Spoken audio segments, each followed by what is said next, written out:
Next, we're going to delve into the strategic master planning that's gone into taking it from a place where you shop to one where you also work and be entertained and stay and relax and eat, which was very much what Ben was talking about a little earlier in the day. Barnaby Giudice has been a driving force behind that transformation as General Manager of Retail Development at Vicinity Centres. So please welcome Barnaby Giudice.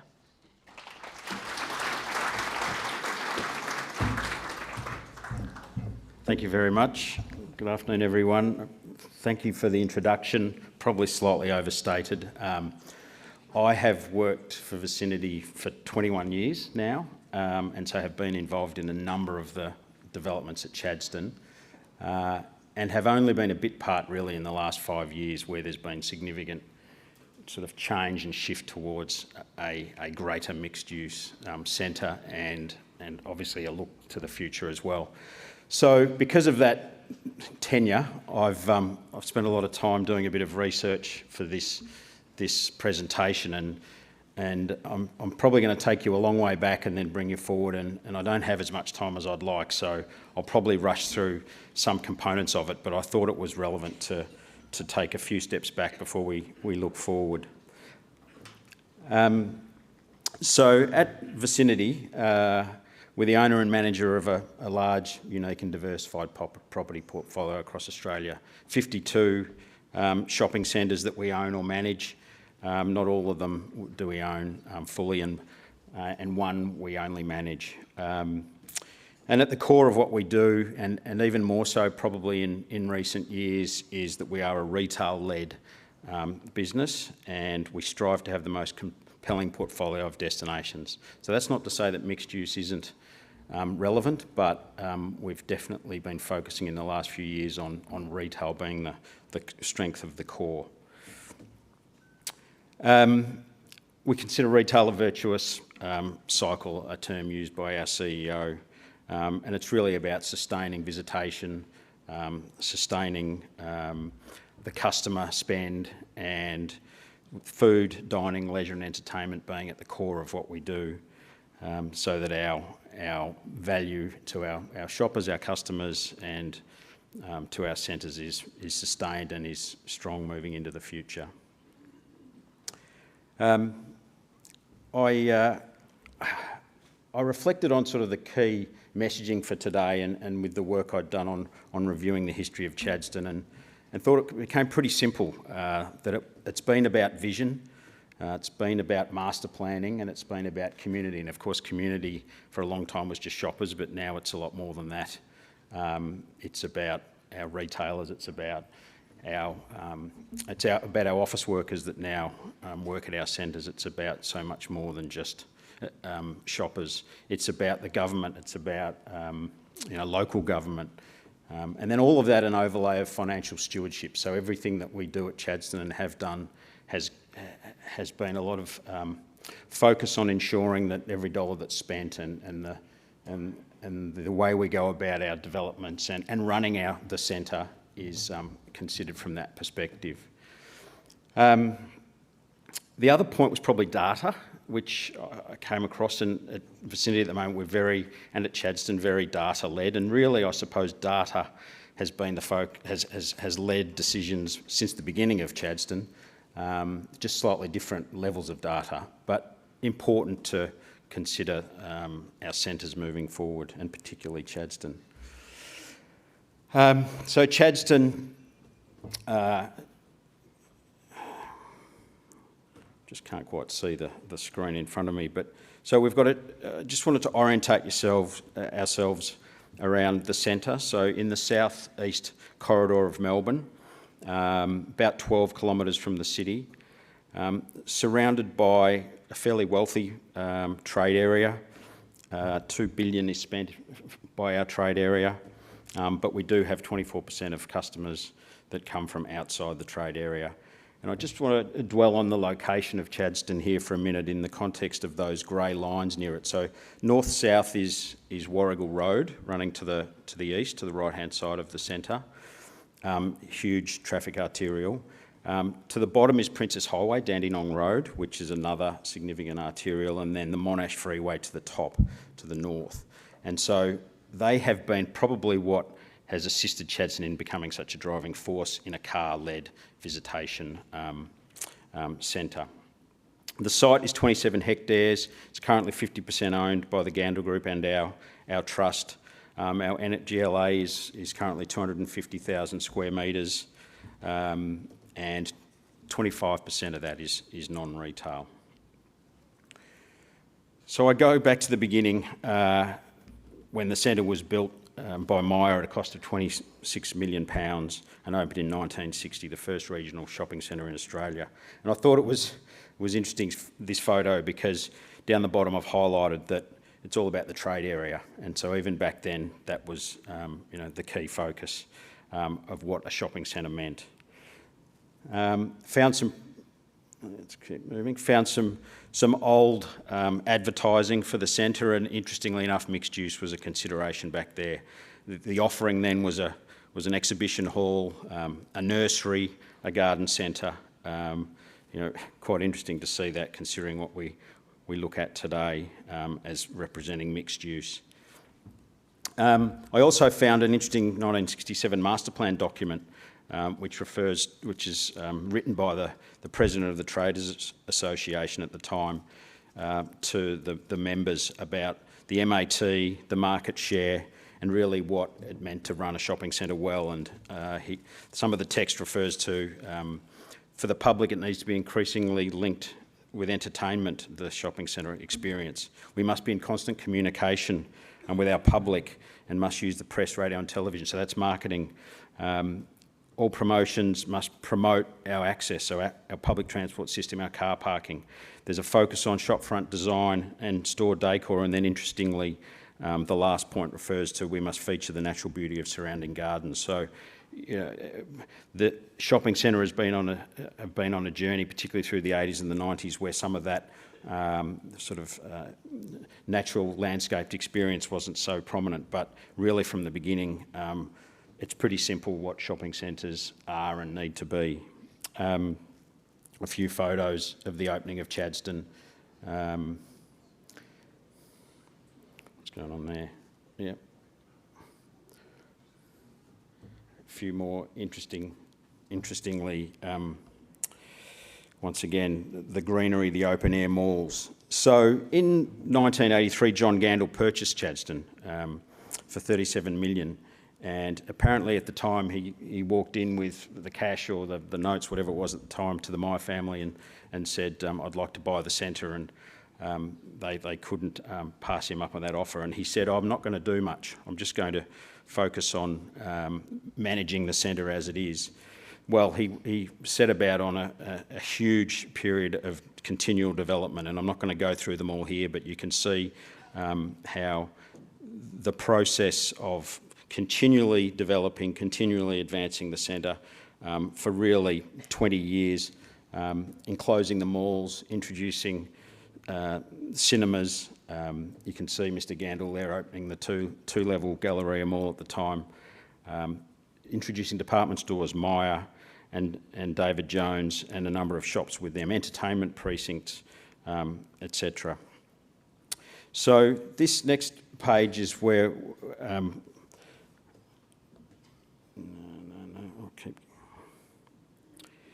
so I've touched on the two major department store developments towards the end of the last century. And then we moved to the trade area at that point in time, and the master planning that commenced in 2005. Similar to what happened in 1960, there was a master plan exercise on really what the future of the centre was. So increase the retail floor area from 106 to 146,000 square metres, delete a cap on office space, include restricted retail floor space, which at the time wasn't part of the retail offering, sustainable development, local resident benefits, road network separation and intersection upgrades. So the centre went about initiating those developments, or we did. Now, this is just a reference to a hotel concept back in the early 2000s, which was a consideration of the of the owners at the time, and we'll come back to that shortly. Then we go to the first round of projects that come out of that master planning exercise. You can see in that middle photo the extent of which the centre was redeveloped at the time. 3 significant stages, the first of which was all about infrastructure upgrades to facilitate better access to the centre and therefore, and also a segregation from the surrounding residents. A number of road network upgrades, a significant component of the development cost at that point, and that's relevant in the context of every development, every expansion of retail has to consider, what we're offering back to the community, what we're doing to improve the surrounding network, so that's not seen as a blight on the area. Now, very quickly. That first development there, 2007, paid for those upgrades, wasn't a great retail outcome, but enabled the next development, which was Chadstone Place, which was introducing a large fresh food precinct, introducing a 5-storey office tower, with 7,000 square metres of office, a 2,500 square metre gym and another 1,000 car parks, and a high street offering, which is interestingly a return to the past. After the malls had been enclosed. The next project that came out of that master plan was a significant luxury or premium fashion and luxury development. You can see on this slide the area of the centre that was effectively demolished and then repurposed, and an underground mall a lower level mall completed on the right hand side, which closed out the racetrack of Chadstone, which had been so successful. Over that period leading into it. It was the most successful, highest rented mall in Australia at the time, and I was involved in that development, and the challenges of doing it quickly and introducing the new development as quickly as possible was paramount, and we managed to successfully do that. We added 10,000 square metres, we did 220 specialty deals, we enhanced the mainstream offer, but probably the key point of this development was we introduced international luxury, and I come back to vision, and at the time there'd been some work done in early 2005 on exactly what the market was, and our first feasibilities went up. We didn't have international, and Mr. Gandel said, no, we need to strive, we need to have vision, we need to introduce luxury. So we pivoted with our mix and we delivered luxury, which has really been a key component of the success of Chadstone, particularly not so much in the last 5 years. It is a significant component, but it really accelerated the growth and the performance of Chadstone through sort of the 2010s. And we introduced 12 key luxury retailers, landed Louis Vuitton, and then the other 11 or so luxury retailers, Chanel, Tiffany's, all followed. We were focusing on customer experience, so visitor lounge, valet, concierge, all done to enhance the experience of the customer, as well as, and I was asked to reference our sustainability. All these developments, I'm racing through them quickly, but a key sustainability focus for all. In particular, this one was the first 5-star Green Star design accredited retail project in Australia. So we finished that development, and all of us, we're already working on the 20-year vision paper, which I found from 2010. And once again, and I've just copied across that table to the right, which talks about the potential future opportunities for retail, but also some more sort of mixed use as well. And the commentary there is around, well, it's going to be difficult to accommodate all of these. We need to talk to the government and get a new structure plan. We need to negotiate possible upgrades to the public transport. A mixed-use precinct is important for the state government, so we need to focus on that. And of course, this is the first mention of residential floor space being a consideration. But interestingly, on the right, there's a couple of points there about the opportunities. One's a third department store, and what we know now, and it's an international consideration that didn't happen. There's the other one that I've highlighted is the consideration for rock climbing, golf driving ranges, ice skating rinks, all those things that are continually being considered in a retail mixed-use offering, and yet to be delivered at Chadstone, but who knows in the future. So out of that exercise, there became the next raft of developments. and that included an office tower, a bus interchange, and a significant northern retail component of the project. So significant sized office, 20,000 square metres of additional retail, and interestingly at this point in time the business or the owners had the foresight to spend $12 million on enabling works for a hotel. And really the focus of not just once we've delivered the first project of the office tower and the bus interchange, which was combining all of the individual bus stops which were dotted around the centre into one location, was to really enable this North Retail project to occur. And that was a real game changer, particularly when we look at the valuation of Chadstone over the years. And while I just said that the luxury project was a game changer, then the North Retail became just as much. So this is just jumping back to the office and the bus interchange that were delivered in 2013. Then in 2016, the North Retail development was completed, and this is the project that included 11,000 square metres of international flagships. So we brought H&M, Zara, Apple, Lego as well, and Uniqlo to the centre, all of whom are still trading successfully, as well as a new Hoyts, so 16-screen flagship Hoyts cinema.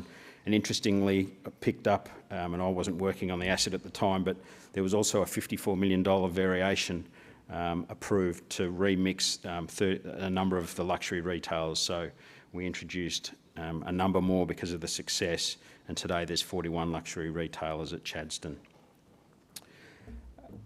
This was then the hotel. So I talked about data sets. I often wonder about exactly what data set was used. I think there's a view that Mr. Gandel and all of his very wealthy shopping centre mates, friends, all had hotels at their shopping centres, particularly overseas, and so he was a real driving force behind this.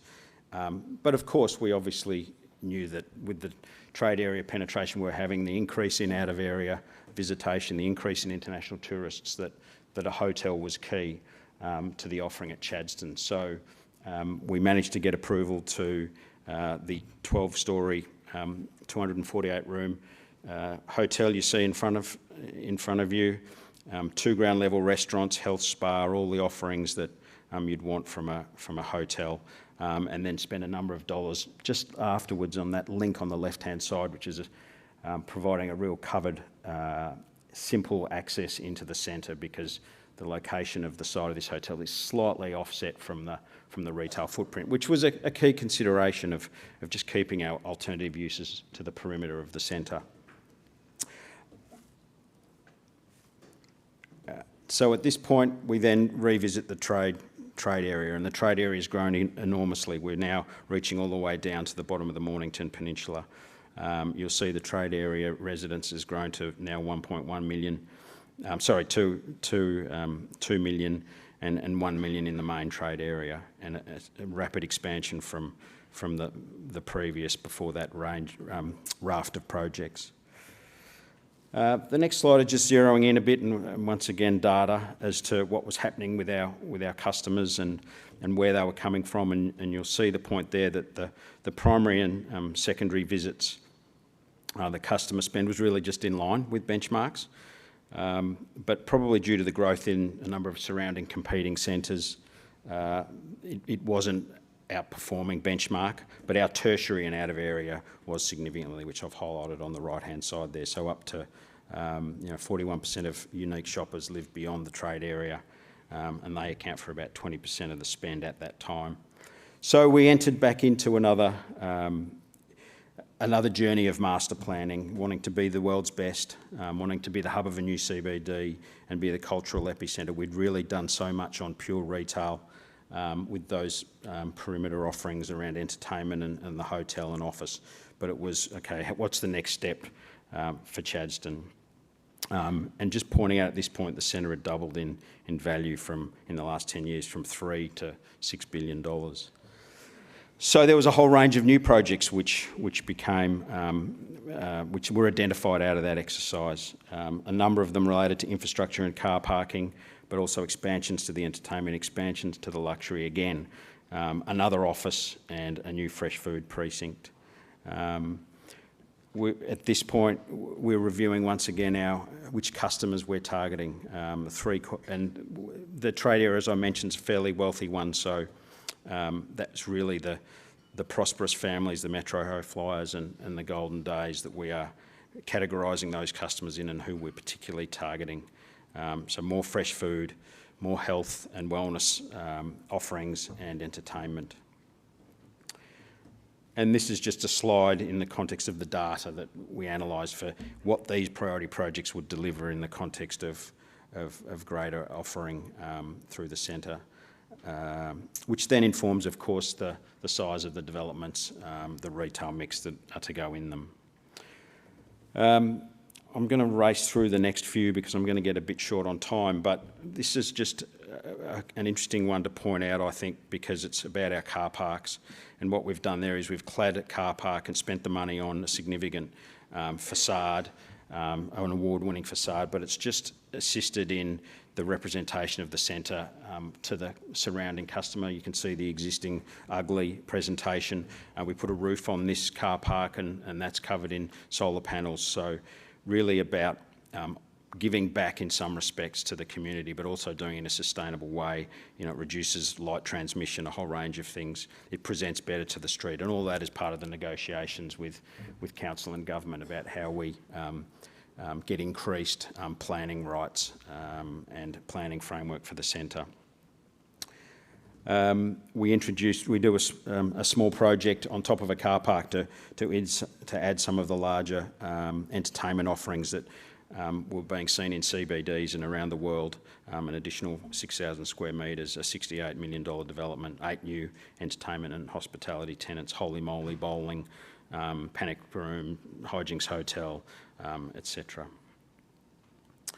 And then the most significant development in recent years is the One Middle Road Fresh Food Market Pavilion project, which we opened in March this year.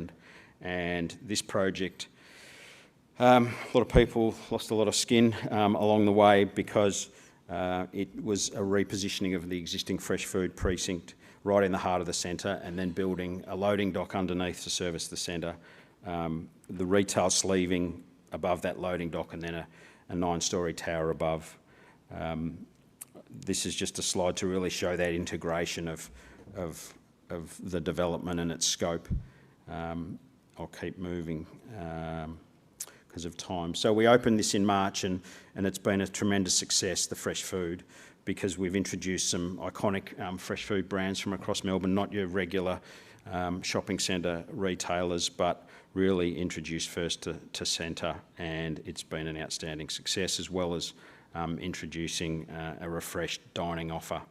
Now, the other thing there on this slide, which I've just called out in red, is we're about to open a new childcare centre as well, which, if you recall back in 1960 in the merchant letter, was one of the offerings that the centre did at the time, and there hasn't been one for many years, but we are about to open one, particularly with the occupation of the office tower, which I'm going to skip that slide. The occupation of the office tower, which has already commenced. Adair's head office moved in there in June, July, and Kmart are about to move their entire business in there in February, all things going to plan.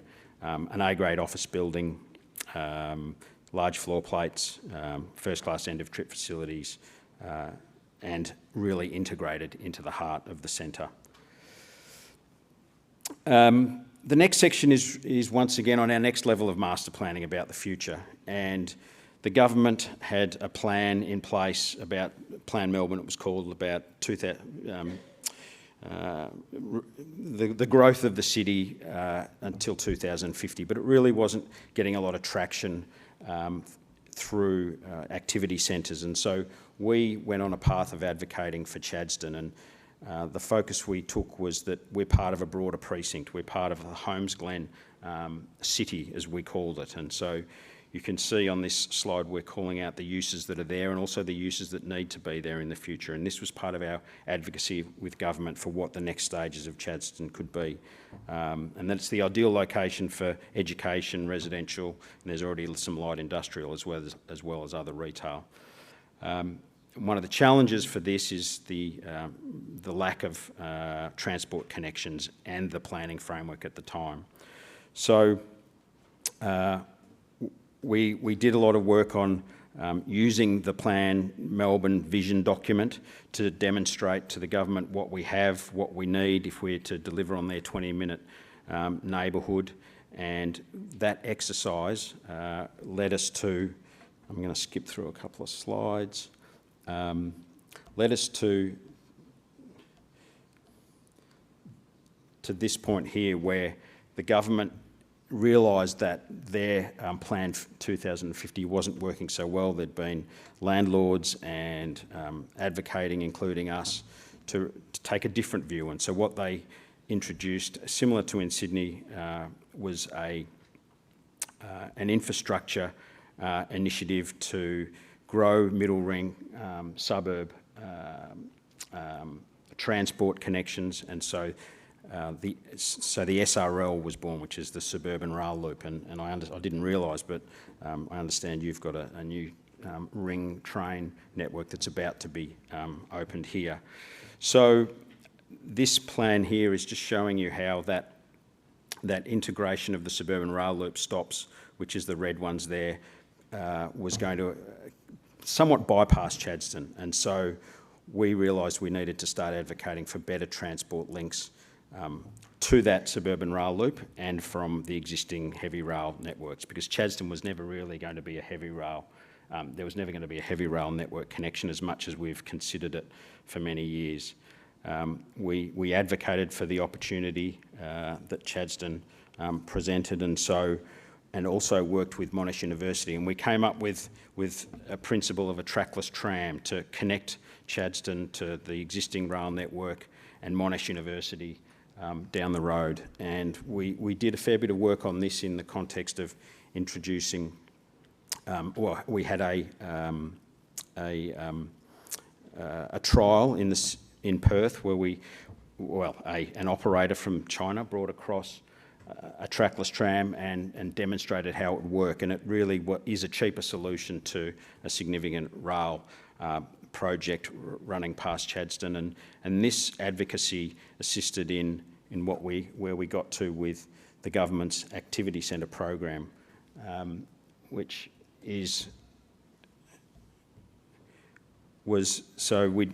we'd been through the vision document in May 2009. We then advocated the trackless rapid transit. We demonstrated the Holmes Glen precinct. We had an endorsed master plan, and so then we continued with that advocacy for housing and for Chadstone's transport connections. And the government introduced what they call the activity centre structure planning process, where they were going to free up planning reform around the activity centres connected by that heavy rail and suburban rail loop. And we managed to advocate for Chadstone to be included on that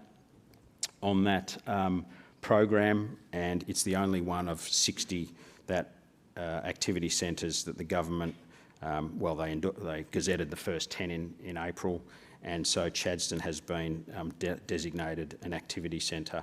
So we are now the ability for the surrounding ring of Chadstone to be developed by developers to deliver housing, and some 3,000 around our centre, we consider a significant outcome. So they've freed up the planning framework so that 4 to 6 residential story buildings can be built around Chadstone Shopping Centre itself, and then along Dandenong Road, which is to the south, a maximum height of 6 stories as well, depending on the side of your block. So we see this growth in residential around the centre as being the next opportunity for us to get an increased planning framework for Chadstone itself, for greater height and greater density, enable us to grow sales and grow Chadstone as a mixed-use centre into the future. And the next point here is that not only was Chadstone designated as an activity centre, but there's 3 surrounding within 2 kilometres of Chadstone of those those train stations that have been given activity centre status, and so they as well will grow with significant density of housing, which we see as significant for Chadstone into the future. So Chadstone today, if I can surmise, is a place Melbourne chooses to work, stay, dine and play. You'll see the social quarter, which is the entertainment, the market pavilion, which is our fresh food. There's the hotel, there's our offices at 1 Middle Road and Chadstone Place, and Tower 1. Go back. We've got over 40 global luxury boutiques. We've got best-in-class brand retail. We've got 15 flagship retail stores, and we've got premium guest services.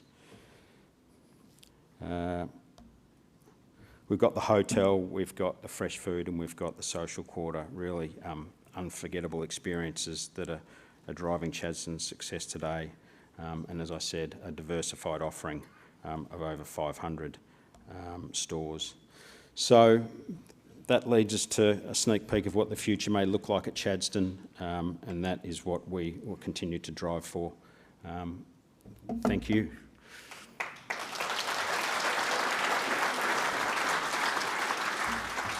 Thank you so much, Barnaby. You started talking about the potential for residential development around the outskirts of Chadstone.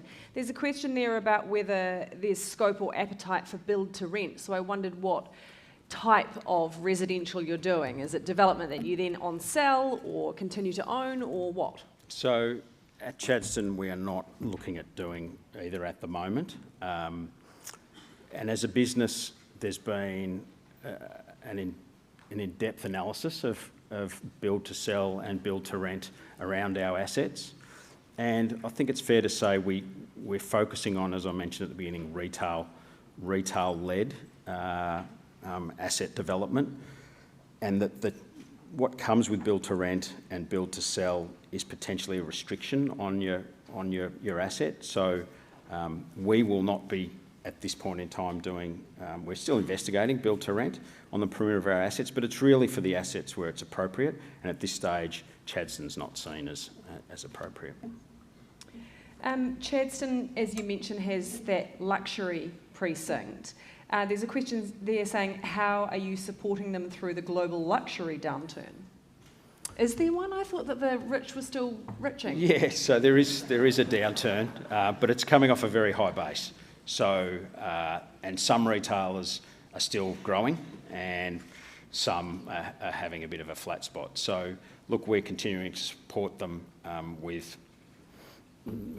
our standard B2B focus on supporting them from a marketing, from an international tourist perspective. I didn't mention that we do have a free bus shuttle from the city. We have a tourism executive who we bring groups from overseas for not so much conferences, but for a day of shopping at Chadstone. So a number of initiatives to assist the luxury retailers. From what you showed us, Chadstone started as an open-air mall, then you closed it in, and now it looks like it has a little bit of both. Which is the future, do you think, of big box retailing? I think the future is both of them, most definitely.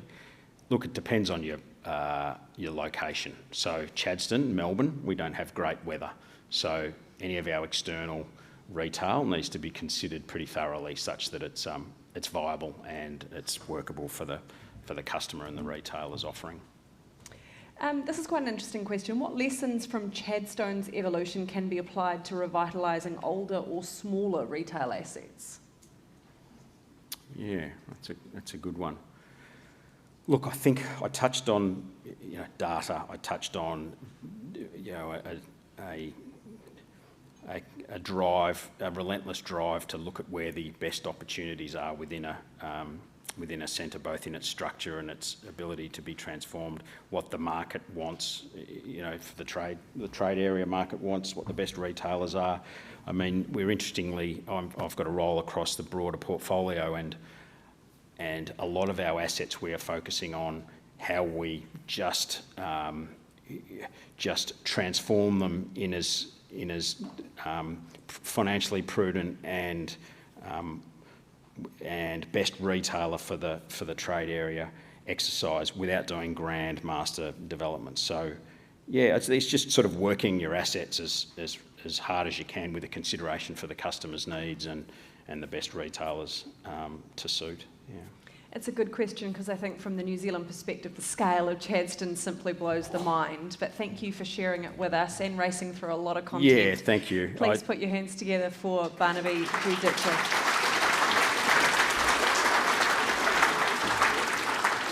Yeah, thank you. And look, in hindsight, I put a lot of information in there and I probably should have skipped some of it, but thanks for your patience. I really wanted to give you a little bit of all the work that's been done over the years to deliver what's an extraordinary asset. I'm very fortunate to work on it.